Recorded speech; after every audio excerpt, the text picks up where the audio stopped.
कार्यक्रम की प्रस्तावना प्रस्तुत करें।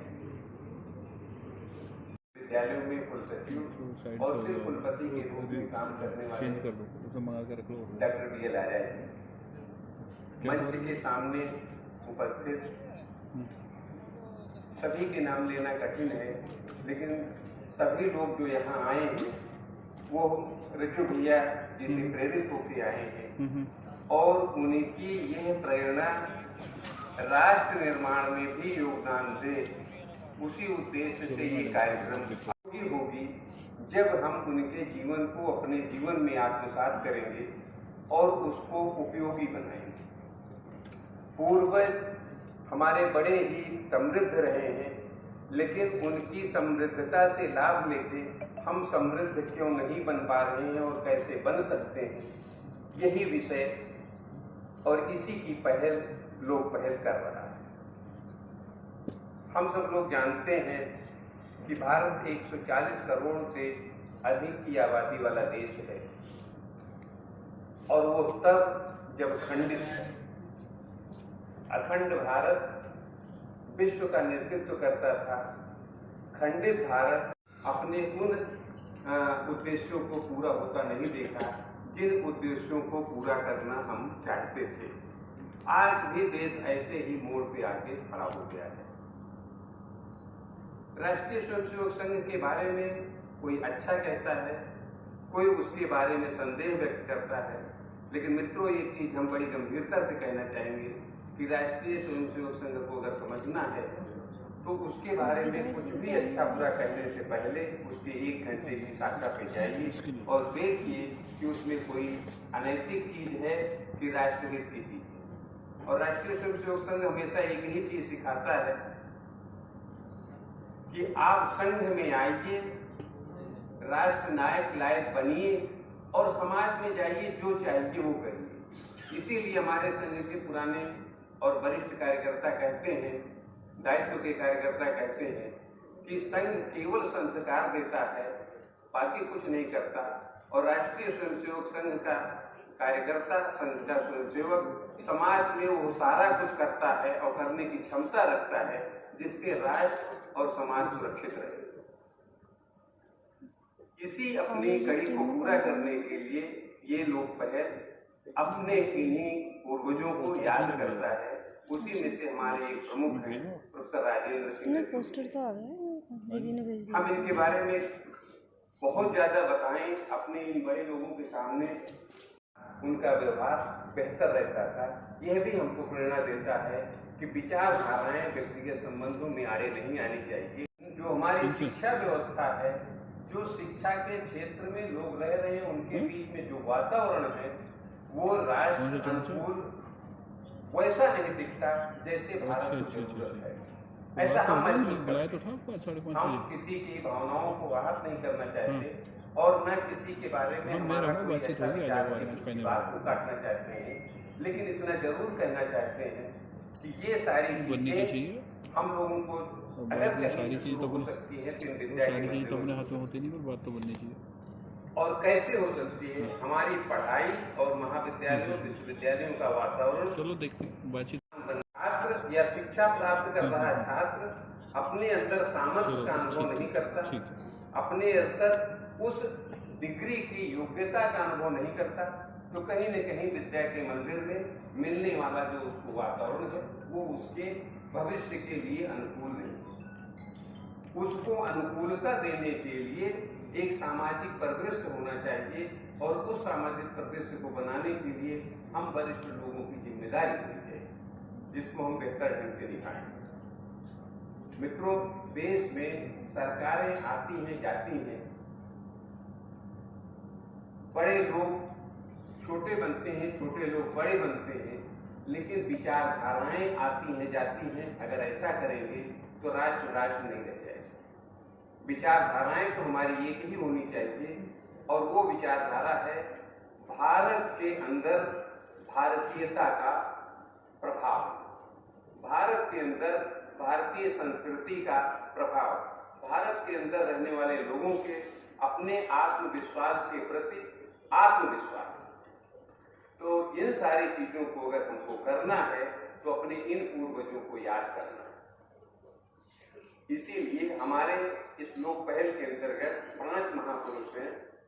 पूज्य राजेंद्र सिंह रिजू भैया, श्रद्धेय अशोक जी सिंघल, दीनदयाल जी उपाध्याय,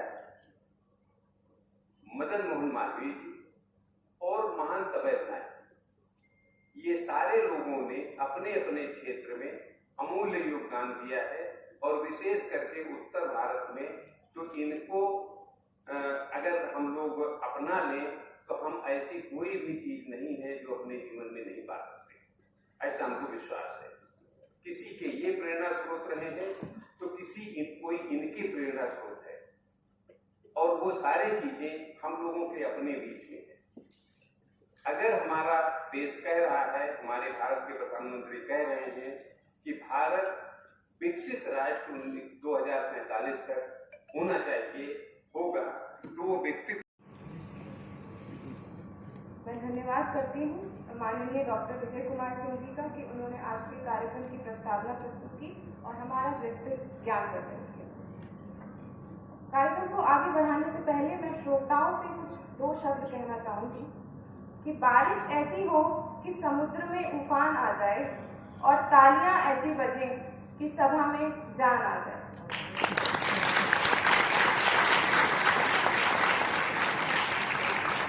तो अगली बार मैं जब भी आपसे तालियां को चालक प्रेजेंट हमारे बीच आए हैं और हमें आगे ज्ञान दे रहे हैं। और जैसे डॉक्टर विजय सिंह जी ने कहा कि आज एक ज़रूरत है हमारी अगली पीढ़ी को, युवाओं को, स्टूडेंट्स को, बच्चों को भारत में रहते हुए एक भारतीय विश्वास पैदा करना। अभी मेरी उनसे बात हो रही थी जब हम बैठे थे, तो मैंने उनको यही कहा कि हम तो अपनी ज़िंदगी देख चुके हैं और शायद हमारे समय में वो एक गूढ़ प्रेम था अपने देश से, जो मैं भी देख रहा हूँ। आफ्टर ऑल मैं 77 साल का हो चुका हूँ और इस देश को बढ़ते हुए 1948 बॉर्न मैंने देखा है।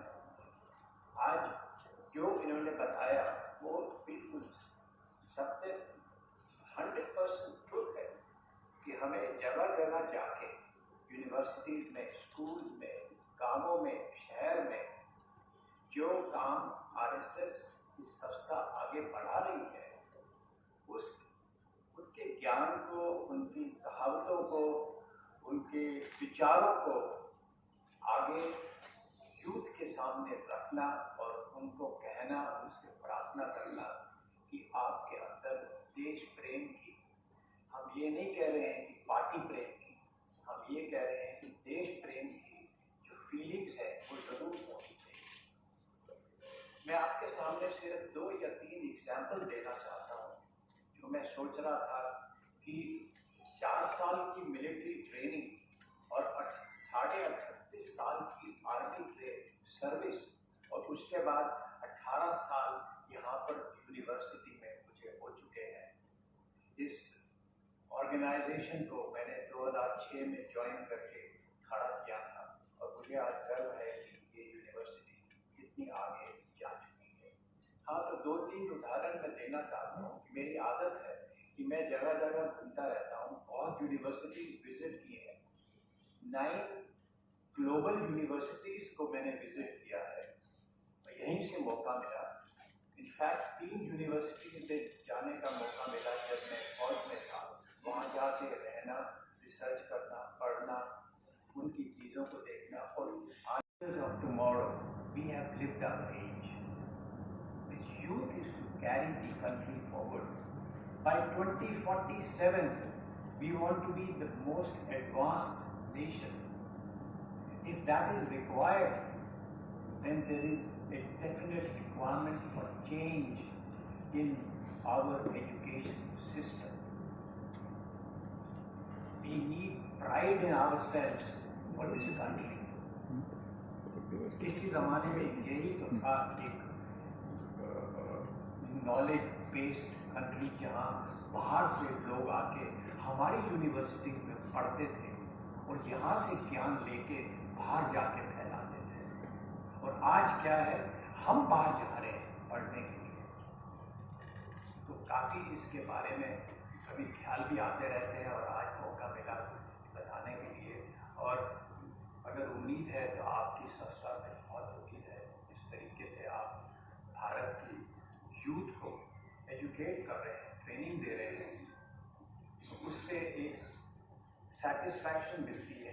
शायद हम उसी स्पीड पे आगे बढ़ पाएंगे जिस स्पीड पे हम 1947 के बाद कई सालों तक आगे बढ़ते आए हैं। बहुत बहुत शुक्रिया कि मुझे ये मौका मिला बोलने का।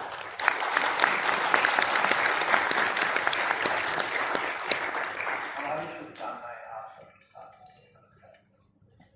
सभागार में उपस्थित सभी महानुभावों को नमस्कार और मंचासीन अतिथियों को सादर नमन। मैं माननीय कदम सिंह जी का हार्दिक अभिनंदन करती हूँ, माननीय सूर्य प्रकाश जी का हार्दिक अभिनंदन, माननीय कपिल खन्ना जी का हार्दिक अभिनंदन, माननीय वी.एल. आर्या जी का हार्दिक अभिनंदन, माननीय विजय सिंह जी का हार्दिक अभिनंदन। और उसके साथ साथ मैं IILM यूनिवर्सिटी का बहुत आभार प्रकट करती हूँ कि आपने इस कार्यक्रम को और भव्य बना दिया है अपने सारे प्रयासों से। और राजीव जी का स्पेशली मैं बहुत धन्यवाद करती हूँ। सभी छोटे भाई आशुतोष, उर्वशी तोमर जो कार्यक्रम को संभाले हुए हैं बहुत अच्छे से। अब जैसा कि आज की जो मुख्य जो हमारा विषय है वो माननीय रज्जू भैया जी के लिए है, तो मैं प्रकाश डालना चाहूँगी क्योंकि यहाँ पर युद्ध है, तो ये युद्ध को अपने आप को कैसे जागरूक करना है।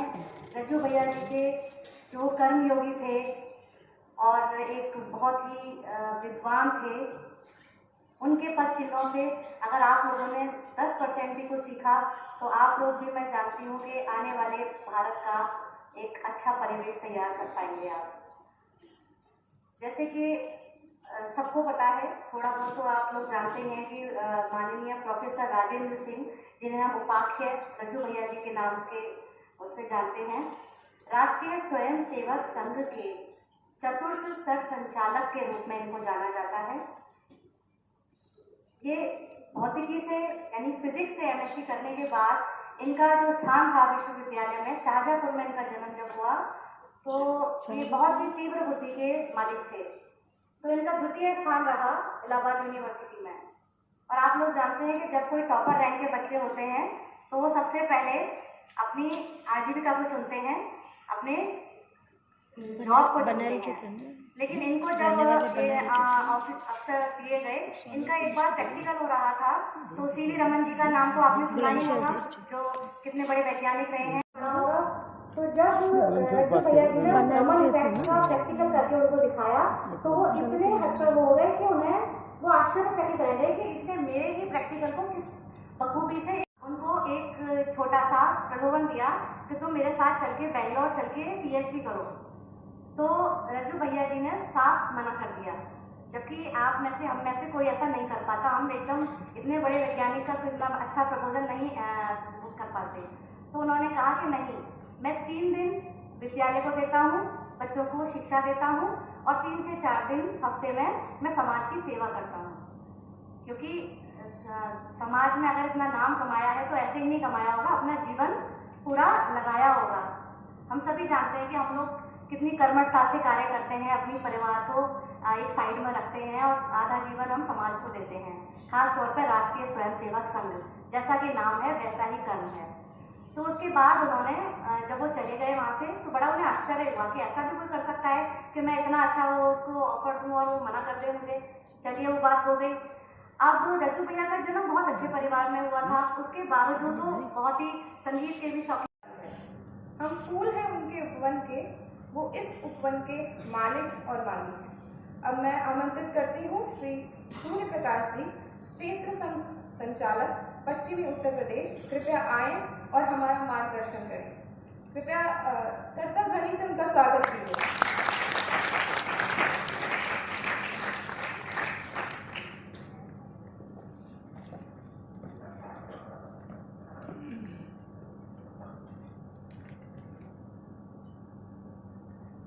सब मेरे साथ उपस्थित विजय जी, कपिल जी, पदम जी, अभी जिनको आप सुन रहे थे अनुभूति जी और आर्य जी। आज हम यहाँ एक विशिष्ट व्यक्ति के संदर्भ में चर्चा करने के लिए एकत्र आए। उनका नाम बताया गया आप सबको, प्रोफेसर राजेंद्र सिंह। उनको जो उनके छात्र थे वो उनको रज्जू भैया के नाम से पुकारते थे। यहाँ से बहुत दूर नहीं है, लगभग 125-150 किलोमीटर दूर जिला बुलंदशहर में एक गांव है बने, वहाँ उनका जन्म हुआ था 29 जनवरी 1922 को। अब 2024 चल रहा है। उनके जन्म के बाद 102 वर्ष और कुछ मास बीत गए।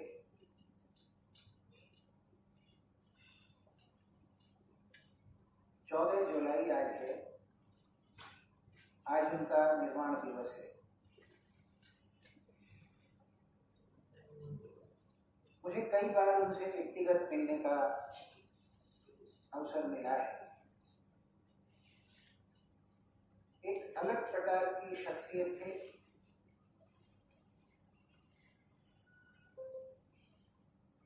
बचपन में गांव में ही पढ़े, बाद में शहर गए और बाकी शिक्षा उन्होंने प्राप्त की।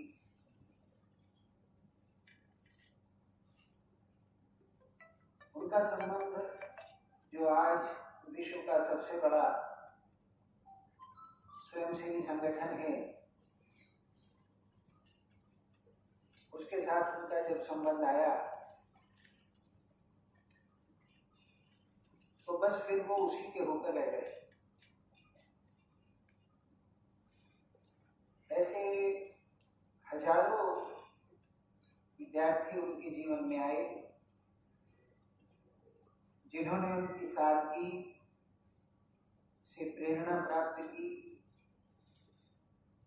और अपने जीवन को संवारने का उनको सौभाग्य प्राप्त हुआ। अभी मुझसे थोड़ा पूर्व आपकी यूनिवर्सिटी के कर्नल साहब कुछ बात कर रहे थे। उन्होंने कुछ विषय आपके सामने रखे कि विद्यार्थी की जानकारी कितनी होती है और कितनी उसकी होनी चाहिए। तो मुझे लगता है कि विद्यार्थी को जो जानकारी होनी चाहिए उसका स्रोत उसके शिक्षक होते हैं, उसके माता पिता होते हैं। वो वातावरण होता है जिसमें वो शिक्षा प्राप्त करता है और उस सबका सृजन ये दोनों इकाइयां करती हैं, उसका परिवार, उसके माता पिता और उसके शिक्षक जो उसे पढ़ाते हैं। इसलिए उसका कितना दोष है, ये थोड़ा सा एक प्रश्न हमारे सामने जरूर आना चाहिए। जिनके विषय में आज हम चर्चा कर रहे हैं वो एक अति मेधावी और संवेदनशील व्यक्तित्व के धनी थे और केवल शिक्षा की दृष्टि से ही नहीं तो मानवीय संबंधों को कैसे जिया जाता है ये उनके जीवन से प्रत्यक्ष सीखा जा सकता है। मेरा अनेक बार उनसे व्यक्तिगत मिलना हुआ। मैं आपसे बात कर रहा हूं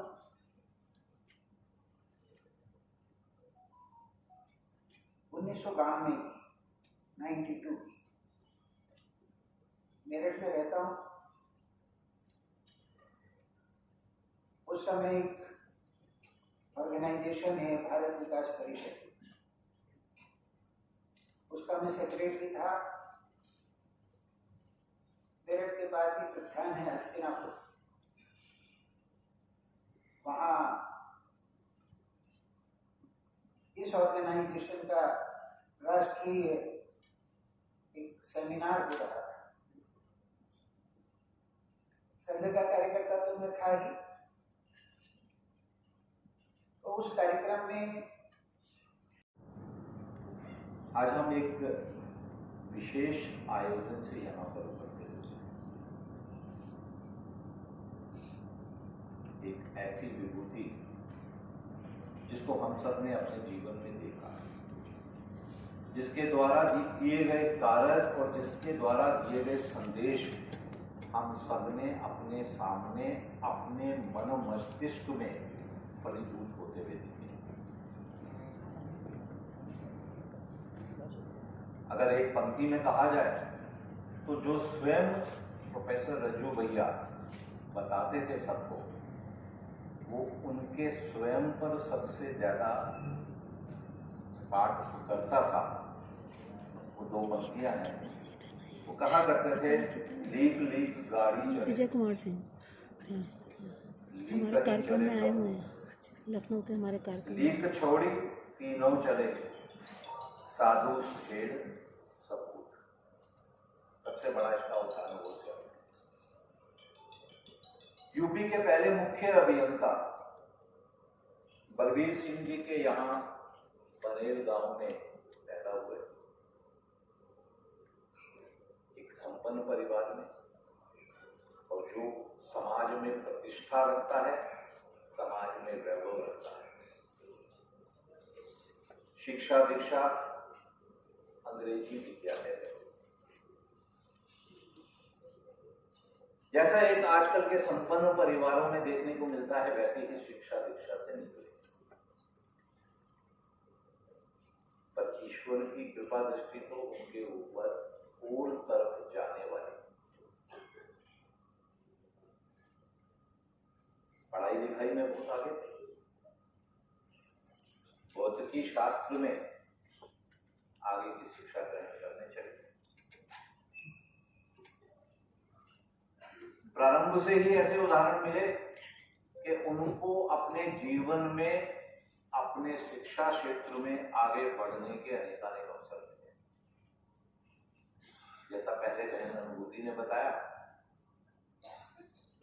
प्रोफेसर सीवी रमन उनकी प्रैक्टिकल एग्जामिनर थे,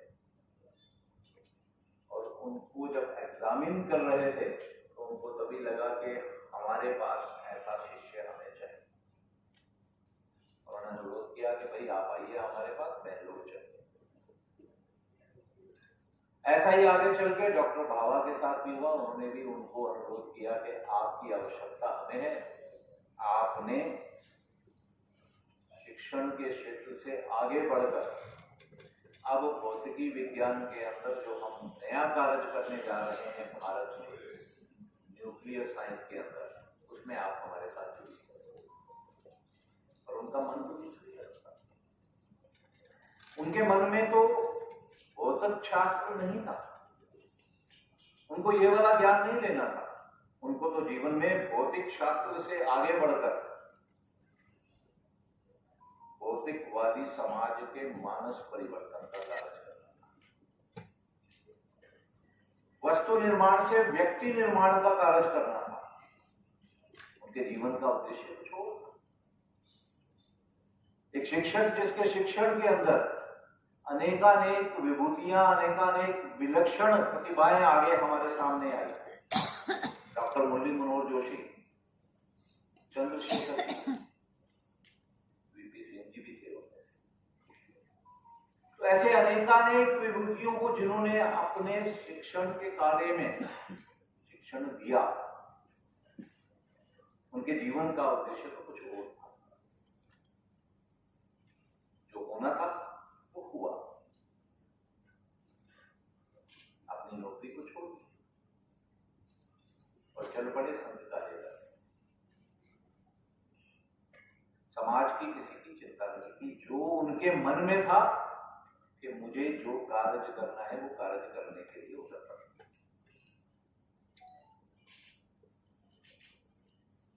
पूजनीय गुरु जी को काफी समय के बाद प्रोफेसर बनते, उन्होंने कहा भाई आपने भारत से एक वैज्ञानिक को ले लिया है, तो जो भैया को आप संग में ले आए, भारत एक वैज्ञानिक से कमी हो गई। पूजनीय गुरु जी ने उनको जवाब दिया, भारत में अनेक वैज्ञानिक हैं, भारत को अनेक वैज्ञानिक मिल जाएंगे, संत के पास तो अकेले रज्जू हो जाएंगे। ऐसे थे हमारे रज्जू। 1994 में सरसंघ चालक, उनसे पहले उनके जीवन के बारे में माननीय क्षेत्रीय संघ चालक जी ने अभी बताया। हम सब ने अभी 2 घंटे पहले एक घटना के बारे में देखा।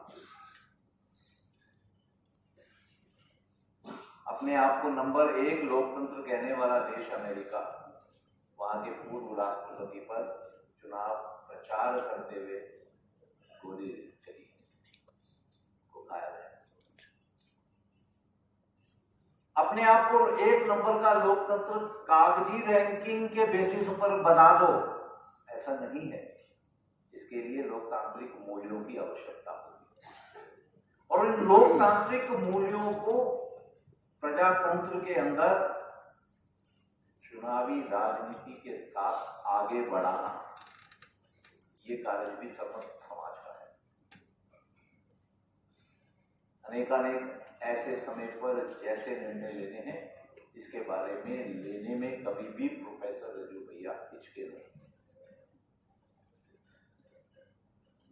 समय आया कि लोकतंत्र को और सुदृढ़ करना है, तो चलो भाई 13 दिन की सरकार भी बना लेंगे। स्वयंसेवकों ने कहा, पत्रकारों ने कहा कि भाई आपको तो पता है कि सरकार चलने वाली नहीं है, 13 दिन की सरकार क्यों बनाई जा रही है? हंसते हुए जवाब दे दिया, क्योंकि कब तक इंतजार कराऊंगा अटल जी को? 1956 से सांसद बने हुए हैं, कितने वर्ष और इंतजार कराओ? और इस हंसी के पीछे उनका भाव सबको स्पष्ट से पता चला। सरकारें बनेंगी, सरकारें टूटेंगी, पर उद्देश्य तो हमारा है कि इस लोकतंत्र को मजबूत करना है, इस लोकतंत्र को आगे बढ़ाना है। ये रैंकिंग वाला सिर्फ लोकतंत्र नहीं रहेगा, ये सत्य में सर्वोत्कृष्ट लोकतंत्र होगा, विश्व के लिए आदर्श लोकतंत्र होगा। इसके लिए ऐसी प्रणाली में आगे बढ़ना है।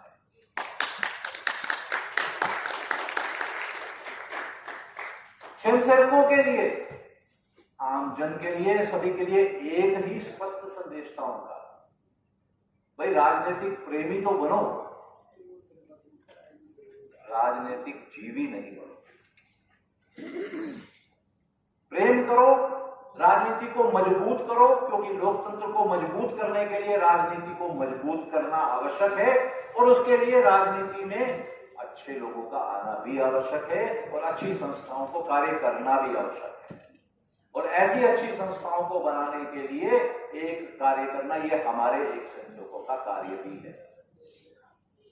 ये संदेश देना है, पर राजनीतिक जीवी बनने के बारे में नहीं सोचना। उदाहरण सामने है ना, 10 वर्ष तक सत्ता रखी है ना, 10 वर्ष में बता दीजिए किसी स्वयंसेवक के नाम राशन का डिपो बन गया, या किसी ने मिट्टी तेल का डिपो पास करवा लिया। माननीय क्षेत्रीय संचालक जी बैठे हुए, पूरे क्षेत्र का इनके पास तो लेखा जोखा है। यहां पर राजनीतिक जीवी नहीं है, राजनीतिक प्रेमी है। अपने उद्देश्य को पूर्ण करने के लिए राजनीति में भी हम जाएंगे और राजनीति के अंदर भी एक नया संदेश लेके जाएंगे। इस कार्य को, इस निर्णय को लेने से कभी हिचके।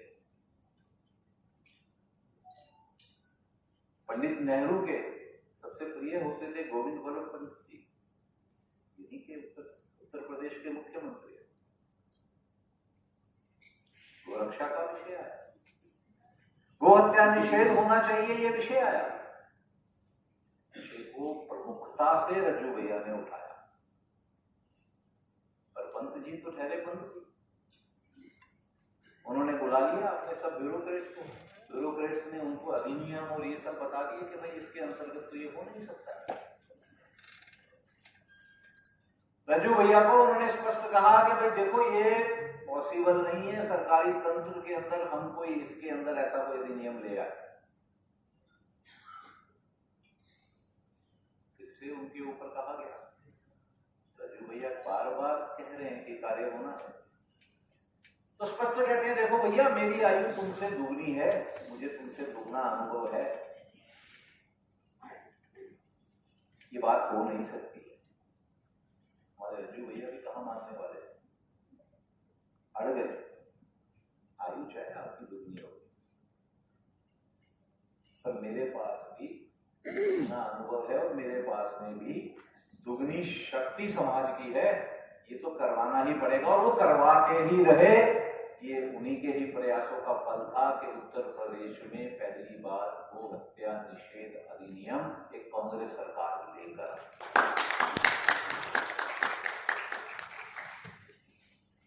ऐसे नहीं का एक उदाहरण है, आपातकाल लगता है,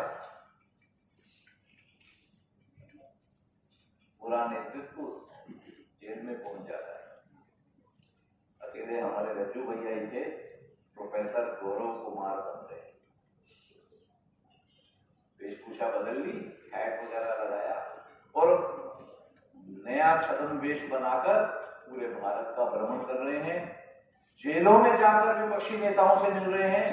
ये उन्हीं का ही ये बैक रूम प्लानिंग थी उस समय पर, जिसका परिणाम ये आया कि आपातकाल समाप्त होते ही जनता पार्टी हमारे सामने थी और इस जो उस समय के लोकतंत्र के हत्यारी सरकार का आ जाए उसकी सत्ता का परिवर्तन हो गया था। ऐसे थे हमारे। हम सिर्फ कहेंगे नहीं, हम कहने के लिए जो जो कुछ कार्य करने होंगे उस सारे कार्य को हम करेंगे, ऐसा उनका मानना था।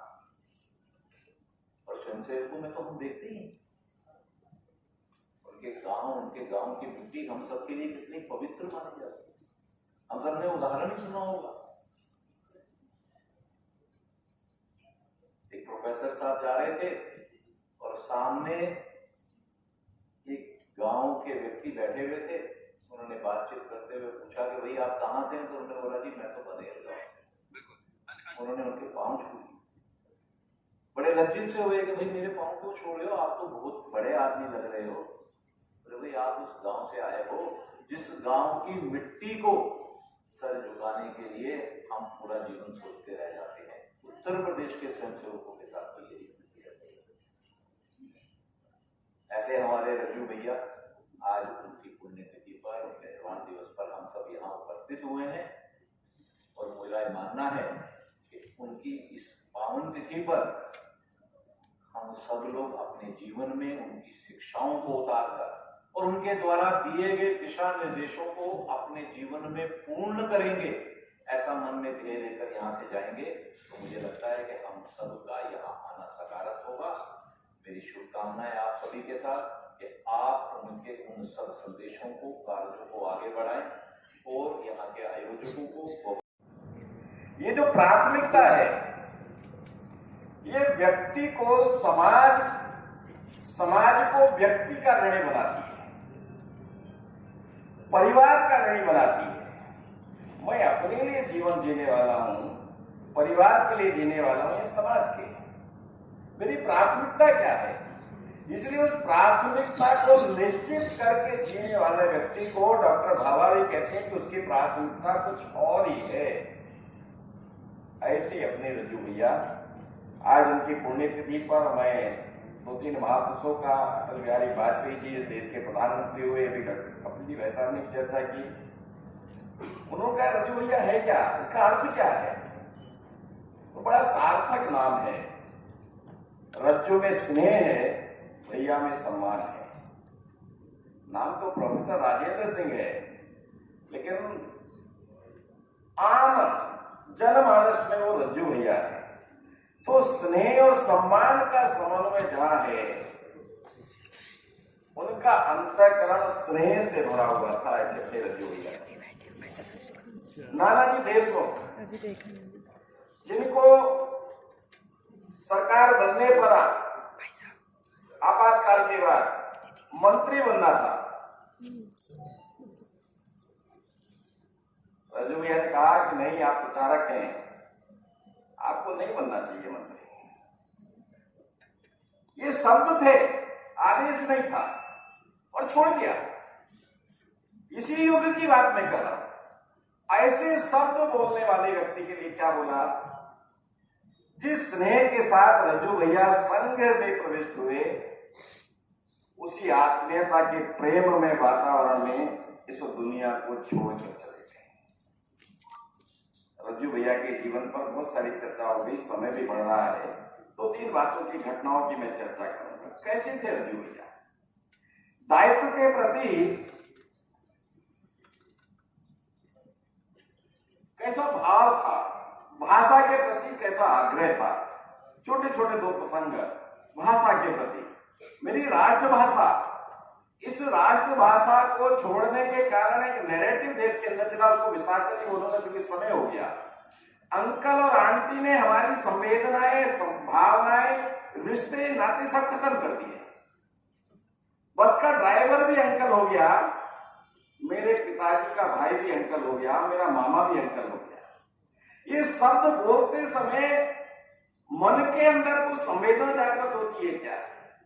इसी प्रकार आंटी आ गई, उस आंटी, मामी भी आंटी है, बुआ भी आंटी है। ये भाषा कैसा तुझ प्रभाव डालती है, कैसा एक नैरेटिव खड़ा कर देती है कि जीवित जागृत रिश्तों को मृत बना देती है।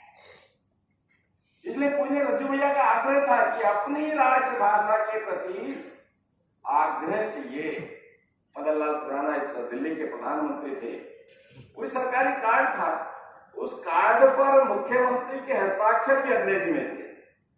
संयोग से मदन लाल जी मुझे रज्जू भैया से मिलने आए, उस कार्ड को देखी पढ़ी रखा था, वो हंसी हंसी में चुटकी लेते थे, सीख देनी है।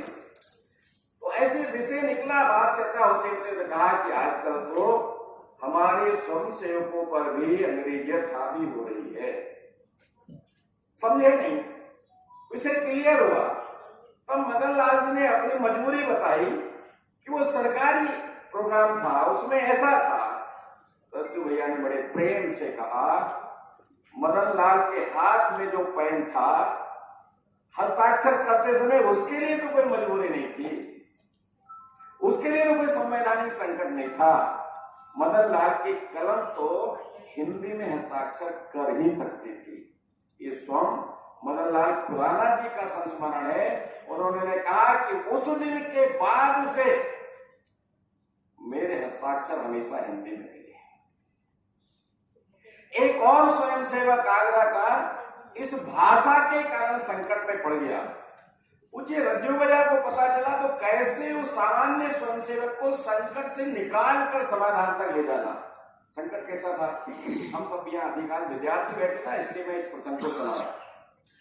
MBBS किया ऐसे कॉलेज आगरा से, आगरा के स्वयंसेवक। उसके बाद MD करना था, शोध करना था, उसमें से तय किया मैं संघ का स्वयंसेवक हूं, हिंदी मेरी मातृभाषा है, मैं शोध कार्य हिंदी में करूंगा।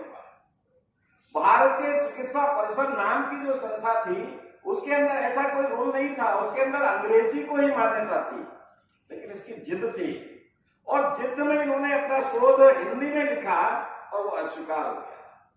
ये विषय जब पूज्य रज्जू भैया तक पहुंचा तो उन्होंने उस डॉक्टर मुनीश्वर नाम है आगरा के, हम सब जान सकते हैं, समझ सकते हैं, उस व्यक्ति से पूछ सकते हैं, उस स्वयं सेवक को दिल्ली बुलाया, उसका सारा विषय समझा। पहले तो उसकी पीठ थपथपाई। क्यों थपथपाई?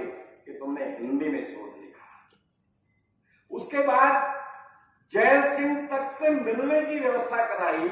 यहां भी समाधान नहीं है तो अनेक जुडिशियरी में जो शीर्ष जजेस थे उनसे मिलाकर पिटीशन दायर कराया, और अंत में उस भारतीय चिकित्सा परिषद ने अपने निर्णय को बदलते हुए हिंदी को भी उसके अंदर जोड़ा और डॉक्टर मुनीश्वर का शोध पूर्ण हुआ। एक सामान्य स्वयंसेवक, तत्कालीन सरकार, वो कोई सामान्य दायित्व पर नहीं थे रज्जू भैया, सरकार संघ का सर्वोच्च दायित्व, संवैधानिक दायित्व, उस दायित्व पर रहने वाला व्यक्ति एक सामान्य स्वयंसेवक की कितनी चिंता करता है, ये हमको डॉक्टर मुनीश्वर को जाकर पूछना चाहिए। भाषा के प्रति कैसा आग्रह और दुराग्रह था। बातों बातों में आपातकाल की चर्चा हुई, उस पर मैं ज्यादा नहीं बोलने वाला। 1975 से लेकर, चूंकि हम इस कार्यक्रम को करते ही हैं, मेरा आग्रह है आयोजकों से कि 1975 से 2000 तक की जो संघ की यात्रा है, उस संघ की यात्रा में पूज्य रज्जू भैया का जो योगदान है उसको जरूर चर्चा होनी चाहिए, लिखित में चर्चा होनी चाहिए। संपूर्ण जनमानस के मन को स्पर्श करने का काम अगर हुआ है तो 75 से 2000 के बीच में हुआ है। 75 में आपातकाल लगा, हम सब जानते हैं। उस आपातकाल में अंग्रेजी और मुगलों के द्वारा दी गई यातनाओं को भी इस भारत के लोकतंत्र के अंदर रौंद दिया गया। उस आपातकाल के अंदर कैसी व्यवस्था बनेगी, सो असहाय अंधकार जैसा था। तत्कालीन सरसंघ चालक पूजनीय बड़ा साहब देवरस के द्वारा अपनी टोली के साथ बैठकर विचार हुआ, कार्य का वर्गीकरण हुआ। जिन नानाजी देशमुख की मैंने चर्चा की, उनके पास इस सारे आंदोलन का भूमिगत काम उनको करना चाहिए। तत्वपन ठेकड़ी उस समय मजदूर संघ के कार्यकर्ता थे, दायित्व था अखिल भारतीय। उनको कहा जितने भी ये लेबर क्लासेस हैं, प्राइवेट और सरकारी, उन सबसे संपर्क संबंध, चुके सामान्य सत्ता पक्ष को छोड़कर ये सामान्य नागरिकों के लिए एक काला अध्याय है, सबको परेशान करने वाला ये विधान है। और पूजनीय रज्जू भैया के पास जो काम आया, सरकारी अधिकारी, जजेस, अधिवक्ता, समाज के संपूर्ण ऐसे बड़े लोग जिनके बीच में जिनसे संपर्क करके और संपूर्ण इस व्यवस्था को, ये जो इमरजेंसी लगाई गई है, उस इमरजेंसी के अंतर छोटे छोटे विषयों को सामान्य जनमानस तक पहुंचाना। भाई साहब ने कहा, पूज्य प्रोफेसर राजेंद्र सिंह ये प्रोफेसर गौरव बन गए। कैसे नाम बदल कर, किसी ने कहा कि ये संघ, इंदिरा गांधी रिपोर्टिंग ले रही थी, सबने, आपने कम्युनिस्ट पकड़ लिए, फलाने पकड़ लिए, ढिमकाने पकड़ लिए, ये संघ वाले जो मूल में, इनको क्यों नहीं पकड़ा जा रहा? उन्होंने सहज भाव से कहा कि उनको कहां से पकड़े।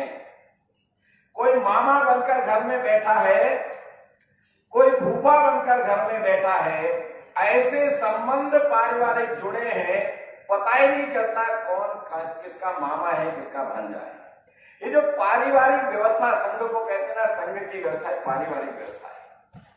अर्थात इस व्यवस्था में से 1,25,000 लोगों का सत्याग्रह, उसमें से भी 25,000 लोगों पर मिसा, और 25,000 में से 19,000 पर संघ के स्वयंसेवकों पर मिसा।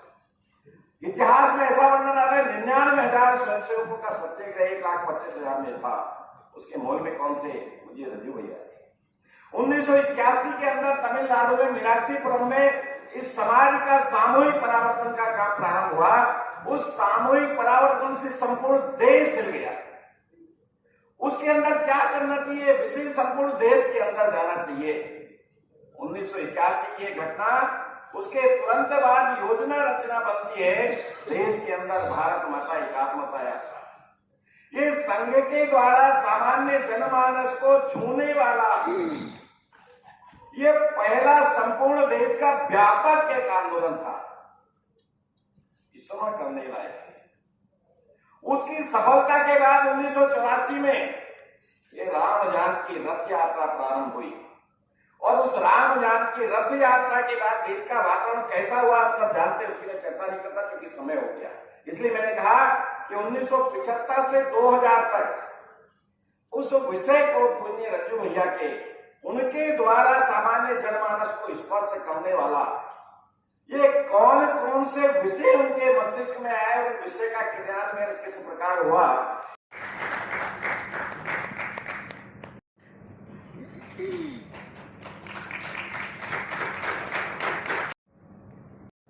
श्री सूर्य प्रकाश जी, परम श्रद्धेय आदरणीय पदम सिंह जी और आदरणीय Kapil Khanna ji, doctor B R Arya ji, doctor Vijay Kumar ji, doctor Anubhav Singh Chauhan जी और कार्यक्रम के संयोजक छोटे भाई आशुतोष पवार जी और इस कार्यक्रम में पधारे श्रद्धेय बंधुओं में आप सबका हृदय की गहराई से आभार व्यक्त करता हूँ।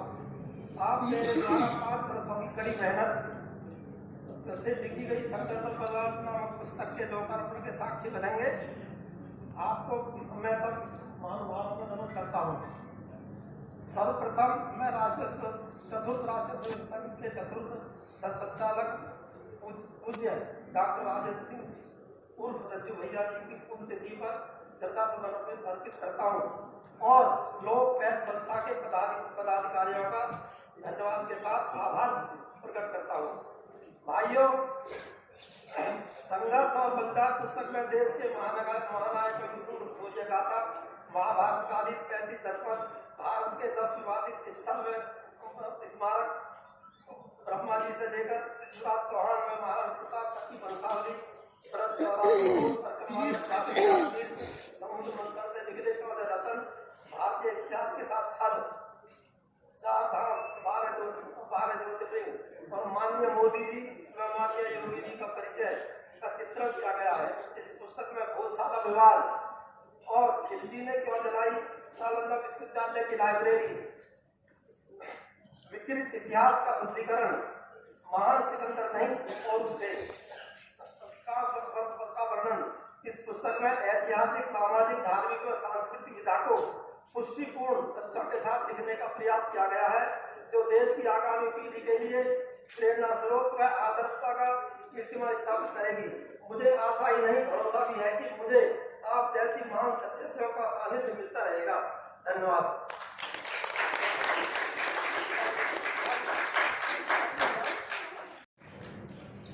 खड़े होके एक साथ सबको देना, एक साथ सारे खड़े हो जाए ना।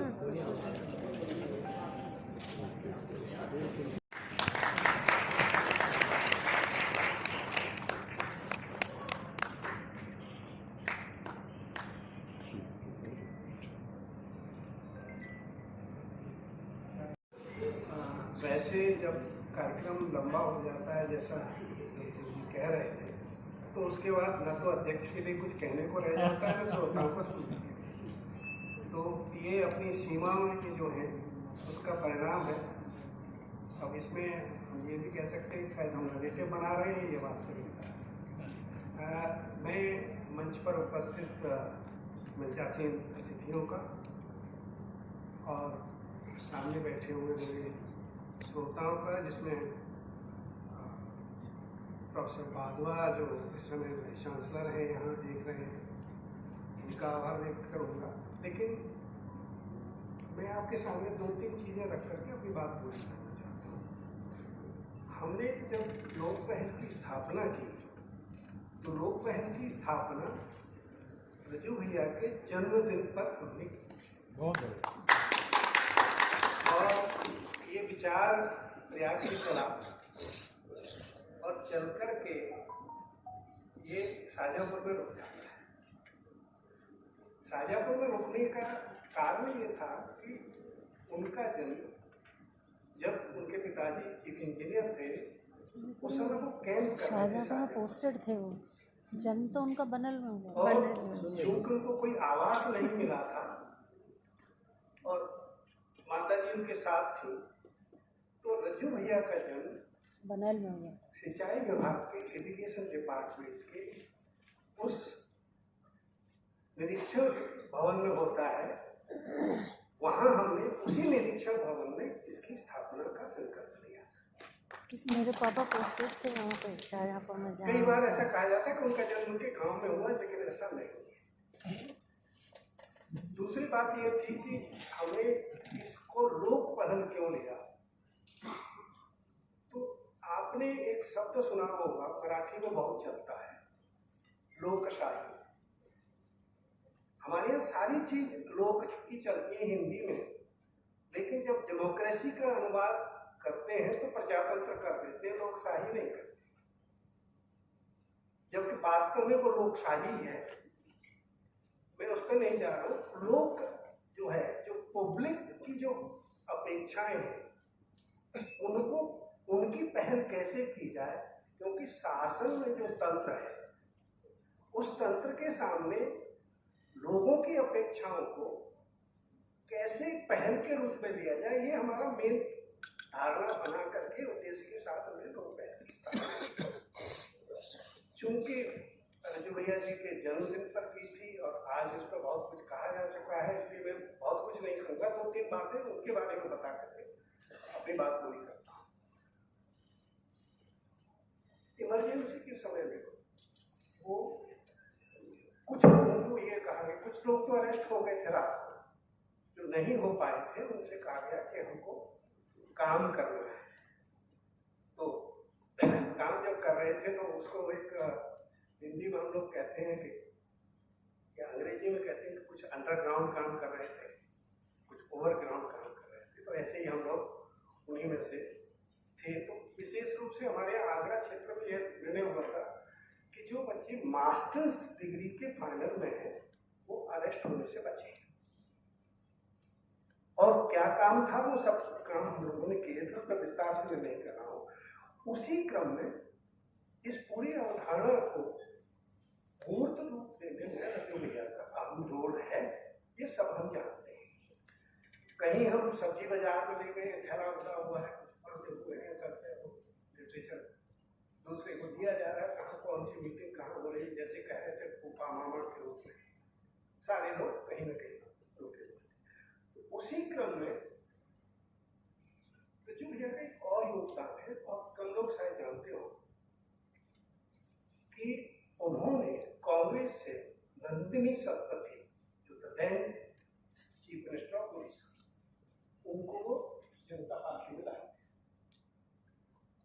चौधरी चरण सिंह जी, बाबू जगजीवन राम, तो ऐसे बड़े बड़े लोगों को ला करके जनता पार्टी की स्थापना की। उसके साथ जब मैं विशेष रूप से हमारे कुछ सहयोगियों के साथ, मैं तो कलकत्ते में था, तो प्रवासी संस्थाओं के लिए वनांचल में, विशेषकर उड़ीसा में जब काम हो रहा था, तो कैसे बच्चे उन्हीं में से खोजे जाए और उन्हीं से विद्यालय चलाए जाए। वहाँ से एकल विद्यालय की संकल्पना कि मान लीजिए कोई 10वीं पास विद्यार्थी है, उसको इस योग्य बना दिया जाए कि वो अपने क्षेत्र के उस प्राइमरी पाठशाला को वो स्वयं चलाए। उसका विशेष श्रेय रज्जू भैया को दिया जाता है। वो कलकत्ते में बैठ के हमसे कहते हैं, यार यहाँ तो बहुत मारवाड़ी रहते हैं, तो पैसा वैसा इकट्ठा करो, श्याम जी को भिजवाओ, वो बहुत अच्छा काम कर रहे हैं। तो ये जो चीजें जमीन पर उतार, कैसे चीजों को किया हुए निरंतर आघातों के बाद भी हम जीवित हैं, क्योंकि जब किसी समाज पर आघात होते हैं तो समाज की उसकी संस्कृति, उसकी आर्थिक स्थिति, उसकी जो अस्मिता है, ऐतिहासिक, सब उसकी छिन्न भिन्न हो जाती है। फिर भी हम जीवित हैं। उसका मूल कारण है हमारी समाज रचना। हमारी जो समाज रचना है वो हमने नहीं बनाई है, वो हमारे ऋषि जिन्होंने वेद लिखे, जिनके वचनों में कहते हैं कि जो वेद हैं वो ऋषियों के कथनों से बने हुए हैं। वेद पुराणों से हमारी जो संरचना लिखी है वो इतनी, पहले प्रांत प्रचारक थे दिल्ली के, अपने क्षेत्र पर जा रखे हैं, आज हम तो वो एक हमारे साधारण प्रवास होता था, एक छोटी सी एक कहानी सुनाते थे, वो मैं सुनाना चाहूँगा, सभी ध्यान से सुने। वो कहा करते थे किसी भी समाज को आगे ले जाना है, हमारे भारत में समस्या ये है कि हम सलाह ज़्यादा देते हैं, साथ नहीं देते। तो वो कहा करते थे कि साथ दो, सलाह नहीं। तो एक वो छोटी सी कहानी सुनाते थे, बस मैं 1-1.5 मिनट में समाप्त करूँगा अपनी बात, कि एक जंगल होता है और उसमें आग लग जाती है। तो एक छोटी सी चिड़िया एक बगल के पड़ोस के समुद्र से जाके चोंच भर के पानी लाती है और जंगल की आग को बुझाने का प्रयास करती है। तो और पक्षी कहते हैं कि तुम्हारी एक एक बूंद से क्या ये दावानल की जो दावानल जिसको अग्नि कहते हैं, बन की अग्नि को, क्या ये बुझेगी? तो कहती है सलाह नहीं, साथ दो। तो हमने कहा चलो एक बार हम भी करके देखते हैं। दूसरा पक्षी चला गया, दूसरा पक्षी गया, तो तीसरे ने कहा कि तुम भी ये काम कर रहे हो, तुम हमारे, सलाह नहीं, साथ दो। ऐसे करके लाखों पक्षी आए और वो अग्नि बुझ गई। तो मैं यही कहना चाहूंगा, जो आदरणीय वर्तमान में जो हमारे प्रधानमंत्री हैं उनका विजन है विकसित भारत, उसको हमें आगे लेके जाना 2047 तक, तो हमें सलाह की कम, साथ की आवश्यकता है। कंधे से कंधे मिलाकर आगे बढ़े, तब हमारा देश बड़ा लेवल पर पहुंचेगा। और जो हम नित्य शाखाओं में जाकर एक पंक्ति बोलते हैं, परम वैभव ने तुम्हें स्वराष्ट्रम समर्था भगवत्वा शिशाते विषम, तब वो पंक्ति आत्मसात हम करेंगे और वो जमीनी स्तर पर आएगी और हमारा देश परम वैभव पर पहुंचेगा। और दूसरी बात एक और कहना चाहूंगा, पूज्य रज्जू भैया ने समाज रचना के साथ साथ उनकी एक पुस्तक है हमारे रज्जू भैया, तो वो मैंने पढ़ी है। मैंने तो काफी आर्टिकल्स भी लिखे हैं, 5 जन में भी प्रकाशित हुए मेरे आर्टिकल्स। तो रज्जू भैया चरित्र के ऊपर भी बहुत कुछ कहा करते थे कि भारत की जो पहचान है, और देश में तो क्या पूजा जाता हो, चरण पूजे जाते होंगे, या व्यक्ति की स्वरूप देखा जाता होगा, व्यक्ति का पहनावा देखा जाता होगा, पैसा देखा जाता होगा, लेकिन हमारा भारत एक ऐसा है जिसमें चरण की नहीं, आचरण की पूजा होती है। जिस देश में आचरण की पूजा होती है उस देश तो ही आगे जाएगा। तो मैं एक छोटा सा उदाहरण दूंगा, रामचरितमानस का सबको पता ही होगा कि भगवान राम और रावण की जब तुलना करते हैं तो भगवान राम के पास कुछ नहीं था रावण के सामने, ना यश, ना संपत्ति, ना ज्ञान, ना पूजा पाठ। रावण तो ये तक कहा करता था, मुझसा पंडित, मुझसा ज्ञानी और न जग में दूजा है, मैंने शीश काट काट के शिव शंकर को पूजा है, वो ये कहा करता था। तो भगवान राम के पास कुछ नहीं था, सिर्फ एक चीज थी, वो था चरित्र। उस चरित्र के कारण उन्होंने माता सीता की जो सिर्फ माता सीता को मुक्ति नहीं दिलाई, उन्होंने सृष्टि की सारी नारियों की अस्मिता को बचाया और ये दिखा दिया जो भारतीय नारियों के खिलाफ, भारतीय नारियों के प्रति कुदृष्टि रखेगा उसका सत्यानाश नहीं होगा, उसकी लंका को। आइए आप लोग